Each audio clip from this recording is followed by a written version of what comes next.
आज 4 वर्ष भएछ मैले सजिलो बट बनाएको। अहिले यो सजिलो बट नेपालका विभिन्न विद्यालयका विद्यार्थीहरूले लगभग 4-5 हजार विद्यार्थी भाइ बहिनीहरूले यो चलाउनुहुन्छ। र सजिलो बट किन बनाइयो त भन्दाखेरि एक त फर्स्टमा नेपालमा रोबोटिक्स इन्ट्रोड्युस गर्नको लागि एउटा आर्डुइनो भन्ने प्लेटफर्म जुन थियो अलिकति धेरै जसो हायर लेभल प्रोग्रामिङका लागि या हायर लेभल प्रोटोटाइपिङका लागि युज गर्न एकदमै राम्रो प्लेटफर्म थियो। तर फर किड्स बच्चाहरूको लागि नानी बाबुहरूको लागि चाहिँ इट वाज भेरी हार्ड।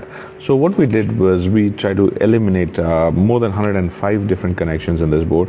अनि त्यो ब्रेडबोर्डमा लगाउनुको सट्टामा यसैमा प्लग एन्ड प्ले हामीले बनायौँ हैन त।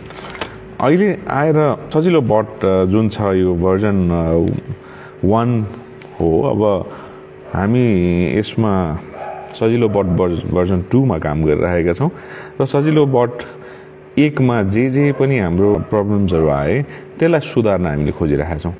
सजिलो बटलाई कस्ट इफेक्टिभ त बनाइयो, तर एट वाट कस्ट भन्नुको अर्थ नेपालको मार्केट चाहिँ कस्तो छ भन्दाखेरि धेरै जसो हाई एन्ड सामानहरूको लागि के छ भन्दाखेरि सबैले अफोर्ड गर्न सक्दैनन् र हामीले चाहिँ हरेक नानी बाबुको हरेक बच्चा बच्चीको हातमा सजिलो बट पुर्याउन कोसिस गरिरहेछौँ र सजिलो बट भर्जन 1 बाट अलि सम्भव भएन।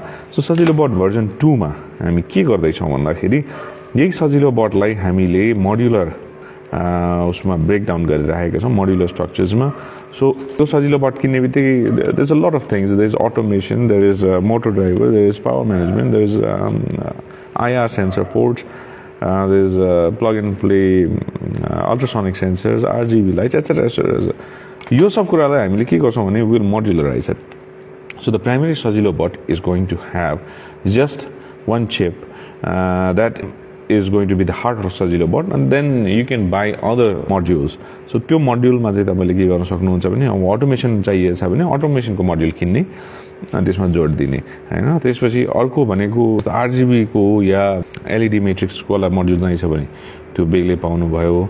सो यदि रोबोटिक कार बनाउने हो भने त्यसको लागि बेग्लै मोड्युल जोड्नु पर्ने हुन्छ।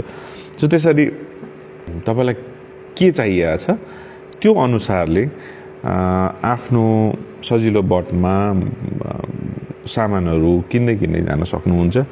र इनिशियल फेजमा जुन एउटा सजिलो बट हुन्छ सजिलो बट भर्जन 2.0 मा चाहिँ के हुन्छ भन्दाखेरि एउटा समस्या हामीले सजिलो बट भर्जन 1 मा थाहा पाएको भनेको ब्याट्री रिलेटेड टु ब्याट्री।